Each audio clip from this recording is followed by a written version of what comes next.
jamaah sholat Jum'ah kaum muslimin rahimakumullah. Sepekan lagi kita memasuki hari raya Idul Adha. Itu artinya mari kita bersiap-siap untuk menunaikan ibadah kurban. Sebagai motivasi untuk kita semua, kita diingatkan kembali akan pengorbanan Nabi Ibrahim alaihi salam.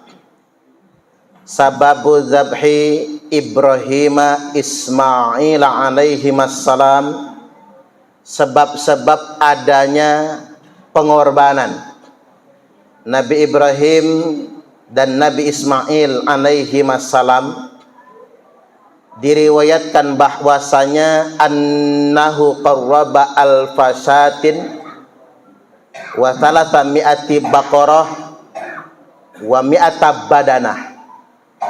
Diriwayatkan bahwasanya Nabi Ibrahim pernah berkorban 1000 kambing ditambah 300 sapi dan ditambah 100 unta sekaligus. Fata'ajjaban nas wal malaikatu min dzalik, maka takjub, heran semua manusia dan para malaikat dengan pengorbanan tersebut. Maka kemudian Nabi Ibrahim berujar, semua yang aku korbankan ini laisa bisyai'in indi, pada dasarnya belum apa-apanya bagi saya.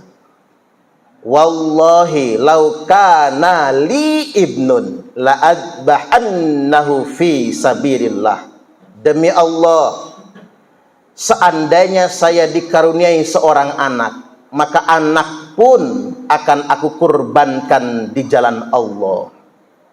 Madha alaihi zaman fanasiya Ibrahimu bihadzal qaul. Zaman kemudian berlalu, Nabi Ibrahim sudah lupa dengan kata-katanya, sehingganya sampai di usia tuanya, lalu kemudian dikaruniai seorang anak yang bernama Nabi Ismail alaihi salam. Maka Allah perintahkan malaikat untuk menagih janjinya. Qila lahu fi naumihi, lalu dikatakan kepadanya di dalam tidurnya atau di dalam mimpinya, ya Ibrahim, ufi bin nadrik, wahai Ibrahim, tunaikan nadarmu. Kata Ibrahim, nadar apakah itu? Dulu engkau pernah berkata, wallahi lau kana li ibnun la adbahannahu fi sabilillah. Demi Allah, seandainya aku punya seorang putra, akan aku kurbankan di jalan Allah. Falamma asbaha, bangun subuhnya Nabi Ibrahim berpikir, ahwa minallah am minasyaiton, apakah itu mimpi benar perintah Allah atau cuman bisikan setan? Farida summiya yaumat tarwiyah, maka dinamailah hari itu dengan hari tarwiyah, tanggal 8 Zulhijjah. Tsumma ra'a fi lailati tsaniyah, lalu beliau mimpi lagi di malam yang kedua. Falamma asbaha, bangun subuhnya, arafa annahu minallah, sadar Nabi Ibrahim perintah itu benar-benar dari Allah. Falida summiya dzalikal yaum yaumal arafah, maka dinamailah hari itu dengan hari Arafah. Mimpi lagi pada malam yang ketiga, bangun subuhnya, fahamma binahrih, Nabi Ibrahim langsung menunaikan nadarnya, maka dibawa putranya ke lembah Mina. Falamma aslama wa tallahu lil jabin, keduanya berserah diri, dibaringkan Ismail di tempat penjagalan. Kemudian Ismail berkata, ayah, sebelum dikurbankan, aku memiliki 5 permintaan. Yang pertama, tajamkan pedang agar tak terlalu lama memutus urat leher.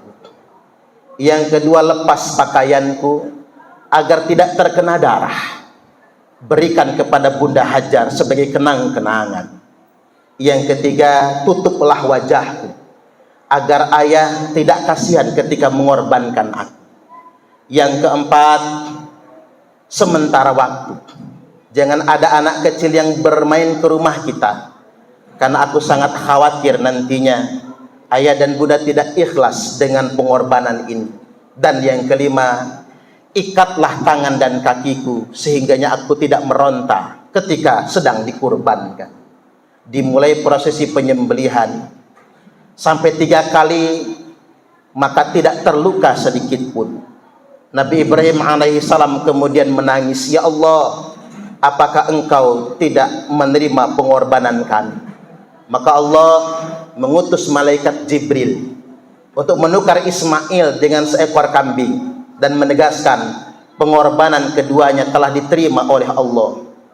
Maka kemudian ketika malaikat Jibril hendak turun ke bumi, semua malaikat di langit menangis, minta izin kepada Allah untuk menemani Jibril agar bertemu dengan Nabi Ibrahim.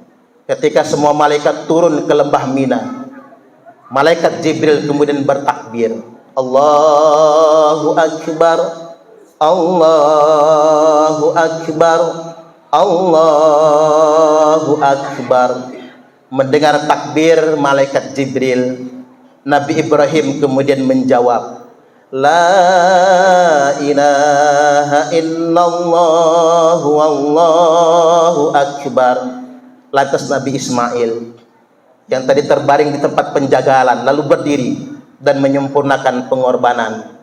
Allahu akbar walillahil hamd. Maka semua malaikat menjawab takbir tersebut. Kesimpulannya, jamaah Jum'ah rahimakumullah, mumpung masih seminggu lagi, mari kita sisihkan rezeki untuk berkurban. Nabi Ibrahim saja sekali berkorban bisa 1000 kambing, 300 sapi, dan 100 unta sekaligus. Oleh karena itu, mari kita sisihkan harta kita untuk berkorban. Kesimpulan yang kedua, mari kita didik anak-anak kita menjadi anak yang solih dan solihah dan bertakwa sebagaimana Nabi Ismail alaihi salam, ni'mal auna anta ya waladi ala amrillahi ta'ala. Sebaik-baiknya penolongku adalah engkau wahai anakku dalam menjalankan perintah Allah Ta'ala. Demikian pujian Nabi Ibrahim kepada putra tercinta. Barakallahu li wa lakum fil Qur'anil azim wa nafa'ani wa iyyakum bima fihi wa dzikril hakim wa taqabbala minni wa minkum tilawatahu innahu huwas sami'ul alim. Kami adalah laskar sabilillah, pecinta wali songo dan para anbiya, pewaris peradaban Islam di Nusantara hingga berkibar bangsa Indonesia.